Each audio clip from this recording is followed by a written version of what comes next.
Eu queria fazer uma pergunta ao senador que tinha milicianos no seu gabinete, ao senador da rachadinha, ao senador que aqui hoje e ontem estava feliz, se vangloriando uma vitória de Pirro. Vitória de Pirro. Ele e os dele votaram para beneficiar feminicidas, milicianos, criminosos de crimes gravíssimos, crimes hediondos. E o presidente Lula vetou isso.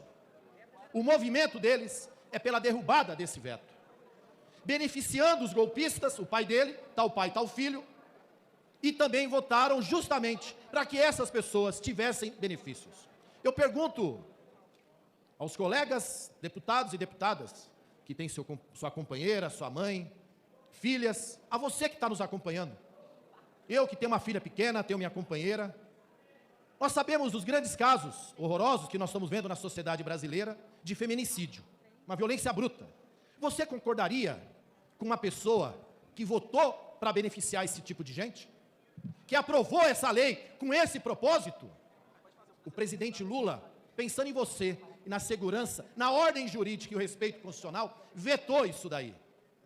Eles agora estão tramaram ontem, deputado Rogério Correia, num grande acordão, tiveram uma vitória, desrespeitando a Constituição e a prerrogativa presidencial. Hoje, novamente, tem algo em curso, mas não é para beneficiar o povo, porque o povo, no dia a dia, tem o rigor da lei, tem a porrada da polícia, tem a bala da polícia, que essa turma defende, que o povo tem que apanhar mesmo. Mas aos amigos poderosos, tem a proteção. Esses não podemos punir. Pergunta ao senador, e agora dou o nome, Flávio Bolsonaro, tal pai, tal filho. Qual a sua opinião sobre o caso Master? Que seu pai, com Campos Neto, autorizaram que o Daniel Vorcar assumisse em 2019. Qual a sua opinião, Flávio Bolsonaro? Diga, se tiver coragem. Diga aqui, cadê o brado dos bolsonaristas sobre a CPI do Master? Estão calados por quê? Gritem, defendam, cadê? Por que o silêncio? Cadê o líder de vocês defendendo isso? Por que ele não fala? Use a tribuna. Peça o artigo 14 e responda sobre isso. O seu pai tem a ver, Campos Neto tem a ver. Responda, senador. Por que o senhor teve 6 milhões do BRB para comprar sua mansão? BRB que está enrolado no Master. De onde veio esse dinheiro, se o senhor não tinha crédito, garantias para ter um empréstimo daquele tamanho? E depois ainda pagou tudo em dinheiro vivo. Senador Flávio Bolsonaro, tal pai, tal filho, da rachadinha, da milícia, responda, como conseguiu a aprovação daquela grana? E os atos praticados na sequência sobre o Master? Tem delação vindo aí, tem muita gente tremendo. É por isso que ele fica pianinho, caladinho. Eu estou em espasmo, aliás, porque eu não estou escutando nenhum bolsonarista fazer barulho, estou achando até estranho, porque normalmente eles são eufóricos, gritam quando tem alguém aqui nós falando. Por que o silêncio? O silêncio é a resposta de quem deve muito e fez um grande acordo para simplesmente beneficiar seus amigos, seu pai, familiares, todos aqueles golpistas e criminosos ao monte. É uma esculhambação com o povo brasileiro, mas o povo está atento e sabe muito bem que a extrema-direita é inimiga dela e vai dar o troco na hora certa. Não tenho dúvida alguma, por isso que eu votarei para permanecer com a decisão do presidente. Concedo a palavra, pela lista de oradores inscritos para discutir a matéria, ao senador ao líder Randolfo Rodrigues. Obrigado, senhor presidente. Senhor presidente, a despeito da decisão já tomada por Vossa Excelência, e já se trata de questão vencida, sobre a apreciação em partes desse veto do presidente Lula, embora expressemos aqui a nossa divergência, porque me parece, aliás, no meu sentir, isso está dito na Constituição, a fase de elaboração do processo legislativo em que poderia ter algum fatiamento é a fase anterior da votação pelas duas casas do Congresso Nacional. Mas, como já disse, senhor presidente, esta é questão vencida. Mas não é questão vencida a intenção do PL que aqui apresentaram. O PL que aqui apresentaram, originalmente da dosimetria, e temos a segunda parte a apreciar depois, era sim para beneficiar chefes de organização criminosa.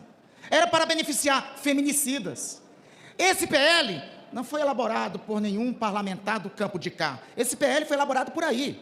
Foi elaborado a despeito de tentar fazer a liberação ou redução de pena daqueles que apenas praticaram como bodes expiatórios dos movimentos do dia 8 de janeiro, que foi a acumulação de um processo golpista. A despeito disso, fizeram um PL, que na verdade era para favorecer organizações criminosas.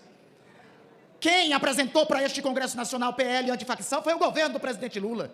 Foi o governo do presidente Lula que apresentou para este Congresso Nacional uma PEC da segurança pública. Nós podemos dizer em alto bom som, se tem alguém que fez pela segurança pública nesse país nos últimos 4 anos, é o curso do nosso governo. Eu acho engraçado as senhoras e os senhores da oposição, são daquela máxima: acuse-os do que você faz, chame-os do que você é. Senhor presidente, a despeito disso, vamos ao mérito que está sendo debatido aqui, que não é menor. Trata-se de tentar dar continuidade a uma triste tradição da história brasileira, meu querido Chico Alencar, historiador como você é. A tradição de anistiar que atenta contra a democracia.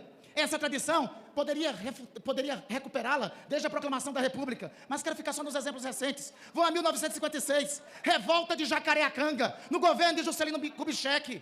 Os golpistas tentaram impedir a posse do presidente eleito, depois foram anistiados pelo próprio Juscelino. Tempos depois, ainda no governo de JK, estamos falando do governo de Juscelino Kubitschek, 2 militares da aeronáutica, Haroldo Veloso e o senhor Bournier, tentaram consumar um golpe de Estado em 1959, na revolta dos Aragaças. Junto com eles, um senhor chamado Humberto de Alencar Castelo Branco participou daqueles movimentos todos. O que aconteceu depois? Qual era a argumentação que faziam? Pacificação. Pô, vamos combinar.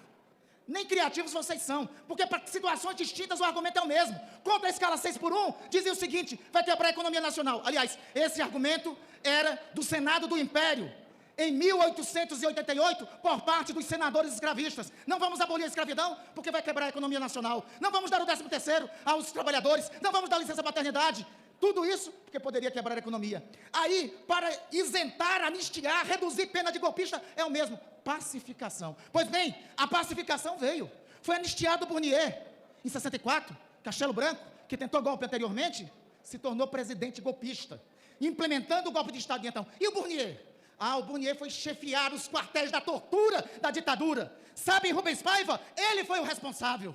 Ainda estou aqui, demonstra claramente o curso que ocorreu durante o desaparecimento forçado, a tortura, o assassinato de Rubens Paiva e de tantos e tantos outros. 1979, vocês arguem em nosso favor. Não, o projeto da anistia era do general ditador João Batista de Oliveira Figueiredo. Por quê? Porque queriam anistiar os torturadores do regime que mataram. E aqui, argu Ulisses Guimarães.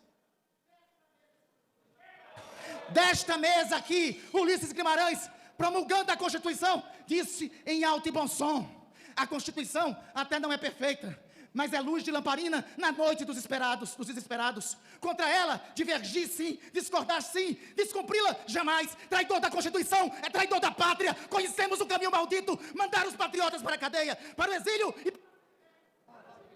É a antessala da anistia que vocês querem para querer novamente voltar ao poder e darem golpe de Estado por Rubens Paiva, por todos que morreram na ditadura. Anistia e dosimetria, não! Concedo a palavra pela lista de oradores inscritos, na condição de líder, deputada federal Jandira Fegari. É o quarto. Quinta. Senhor presidente, antes de entrar propriamente no tema, e já sei que a questão de ordem foi vencida em relação à prejudicialidade parcial dos vetos, quer dizer que todos os vetos citados por Vossa Excelência como antecedentes foram todos vetos parciais e não veto total. O 47 de 24, 41 de 25, 29 de 25, 10 de 25 e 14 de 26. Nenhum deles foi veto integral, portanto, essa questão de ordem foi vencida incorretamente, antirregimentalmente. Mas eu quero aqui entrar no tema. Amanhã é 1º de maio. Talvez muitos aqui tenham esquecido.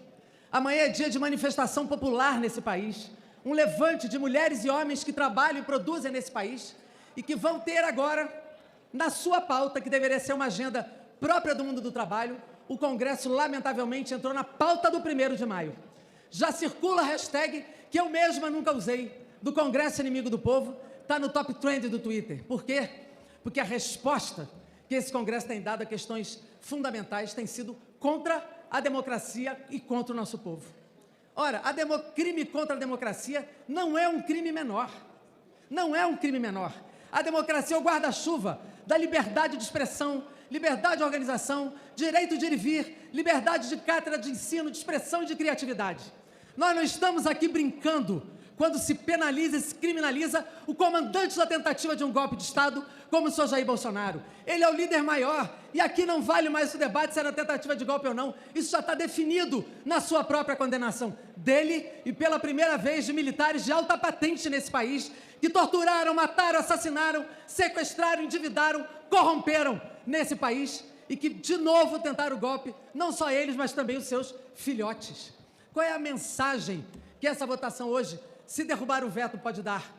Podem agredir a democracia, pode tentar golpe, que esse Congresso alivia. Ninguém vai ser penalizado de fato, porque o Parlamento brasileiro, que deveria ser a grande voz da democracia representativa desse país, alivia a pena de quem atenta contra a democracia. E recupero aqui o que era o projeto da dosimetria que vocês, hipócritas, aqui votaram. Vocês dizem que querem endurecer pena, mas o PL da dosimetria, ele foi exatamente para aliviar a pena, não a pena de quem tentou o golpe, de quem faz organização criminosa, de quem faz atentado à abolição violenta do Estado Democrático de Direito, como também dano qualificado e dano ao patrimônio. São todos esses crimes. Vocês não estão aliviando apenas esses que fazem essa pseudo-anistia aqui, que é uma redução de pena, mas que, na verdade, é a pré-sala da anistia. Vocês também, na dosimetria, aliviaram todos os criminosos já condenados desse país, mesmo transitado em julgado, de crimes com arma de fogo, estupro, feminicídio, crime organizado, facções criminosas, tudo isso. E sabe por que vocês não tiraram nosso discurso? Porque o voto de vocês está lá. E o pior é que a foto de ontem foi trágica, porque eu vi de punhos levantados um monte de parlamentares que estão sendo investigados, estão denunciados, estão cheios de crime, sendo julgados no Supremo Tribunal Federal. Então, bater no Supremo Tribunal Federal é proteger mais criminosos que, infelizmente, estão nesse plenário. E hoje, a foto de hoje é igual. Eu estou sentindo o cheiro aqui de um grande acordão. Não deixar ter CPI do Master, não deixar investigar crime organizado e crime financeiro. É um grande esquema que está sendo montado aqui para não investigar. Nós queremos a CPMI do Banco Master. Nós queremos apurar profundamente tudo isso, porque contra a democracia o povo não permite, o povo se levanta em favor da democracia, em favor do Brasil, em favor da democracia, pelo fim da escala 6x1 e uma agenda de direitos. E, ao mesmo tempo, lamentavelmente, este Congresso entrará de novo na pauta dos movimentos populares, como sendo aquele que alivia golpe, que alivia criminoso, que alivia sequestrador e que faz com que esse Congresso vá ladeira abaixo na opinião pública. Infelizmente, a democracia perde muito quando esse clima lavajatista predomina e coloca o Congresso Supremo e Executivo em crise institucional. E é muito ruim ver aqui juízes que falam em nome da democracia e que foram condenados como suspeitos do Supremo Tribunal Federal, que teve todos os seus processos anulados, não tem autoridade moral para vir aqui falar de corrupção ou de democracia ou de qualquer outra pauta que envolva a sua atuação parcial, como teve e foi punido pelo Supremo Tribunal Federal. Viva a democracia, anistia não, viva a luta do povo brasileiro e viva o 1º de maio. Obrigado, presidente. Obrigado, deputada Jandira. Conceda a palavra, pelo tempo de liderança, ao senador Rogério Marinho. Ok? Poxa vida. Obrigado, senhor presidente.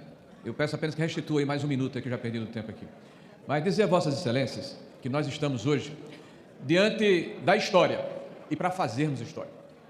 Nós estamos ouvindo aqui discursos hipócritas, daqueles que foram beneficiários e que não querem beneficiar. Ontem eu escutei de alguém que era submetido ao escrutínio da sabatina do Senado da República uma parte do sermão da bem-aventurança. E era justamente dos pacíficos. E falava de perdão, de misericórdia, de virar a página. Pois muito bem.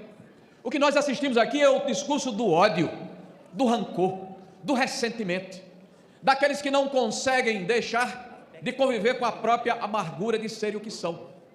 Beneficiados que foram por assalto a bancos, como se isso fosse uma coisa normal. Beneficiados que foram por sequestro, como se isso fosse um crime menor. Beneficiados que foram por pegarem armas contra o governo daquela ocasião, como se isso fosse uma mera suposição da realidade. Aí acusam e assacam a dosimetria ou a anistia para idosos, para mulheres, para crianças, para cidadãos que desarmados, ou armados com bíblias, com bandeiras e com a sua convicção foram à praça pública mostrar a sua resignação. mostrar o seu descontentamento. E, de fato, se descambou para uma depredação que nós não concordamos. Porque, ao contrário da esquerda brasileira, nós prezamos o patrimônio público e o patrimônio privado. Nós não invadimos terra nem propriedade alheia. Nós não reputamos aqueles crimes inimagináveis. Nós não somos levianos. O que não pode é aceitarmos que alguém que pinta uma estátua com batom esteja com 14 anos nas costas. O que não podemos aceitar é que alguém que deu um pix de R$500 para a manifestação ganhe 14 anos nas costas. O que nós não podemos aceitar é que uma narrativa que foi arduamente construída permita que a Constituição, as leis brasileiras sejam relativizadas por uma jurisprudência de ocasião que não se sustenta. Pessoas presas e condenadas de forma industrial, sem um duplo grau de jurisdição, sem um juiz natural, sem paridade de armas. E nós temos hoje a oportunidade de reconciliarmos esse Brasil e esse país. Se tivéssemos na presidência da República alguém com a estatura de um líder, nós não estaríamos aqui hoje. Qualquer outro, em qualquer ocasião, e o Brasil tem 40 anistias, deveria ter feito esse gesto de reconciliação para com o país. Mas nós temos, infelizmente, na presidência desse país, alguém rancoroso, amargurado, ressentido, acreditando que é vítima da própria sociedade que o repele, que não o quer, que o repugna. E essa desconexão que o presidente Lula tem com a sociedade, infelizmente, faz com que ele seja cada vez mais ressentido. Eu poderia aqui dar dezenas de exemplos, mas eu quero falar apenas de um. Dizer que os criminosos imperdinidos, que a esquerda acusa que hoje nós iremos anistiar, estabelecer uma dosimetria, permitir que eles voltem ao convívio das famílias, estão aqui representados pelo Clezão, com sua família. Estão aqui representados pelas mulheres, homens, pelas pessoas idosas, pelos doentes que foram arrestados de uma forma industrial. Nós, o povo brasileiro, temos dentro de nós a marca da solidariedade. Nós somos um povo bom e generoso, nós não merecemos essa representação que aí está. Quantos desses anistiados de 1979 voltaram a ocupar espaços de poder? Leonel Brizola, Luiz Carlos Prestes, Miguel Arraes. O próprio Lula foi amnistiado de forma subsequente, Dilma Rousseff, mas eles não têm dentro de si, primeiro, a coerência. Depois, não tem dentro de si o que a Bíblia nos proporciona como verdadeiros cristãos, a capacidade de termos solidariedade. E nós, povo brasileiro, vamos virar essa página, não tenho dúvida nenhuma. Ouvimos aqui, inclusive, alguém dizer, batendo no peito, senhor presidente, foi o presidente Lula que mandou o projeto da lei antifacção e que vocês estão querendo desvirtuar. É verdade. Líder, para concluir. Obrigado, senhor. Mas mentem quando falam que nós queremos desvirtuar o projeto na questão da progressão, porque a progressão foi estabelecida pelo Congresso brasileiro e pelo relator Derrite, e o PT, inclusive, votou de forma contrária. Hipócritas e mentirosos. Eles vão ser desmascarados como o sepulcro caiado. Aparecem aqui muito bem vestidos, muito bem apresentados, mas por dentro estão podres e ressentidos, e a história será feita hoje fariseus, com a aprovação do nosso projeto de lei. Deus abençoe o Brasil, e Deus abençoe a nação brasileira e aqueles que terão justiça hoje. Só um minuto.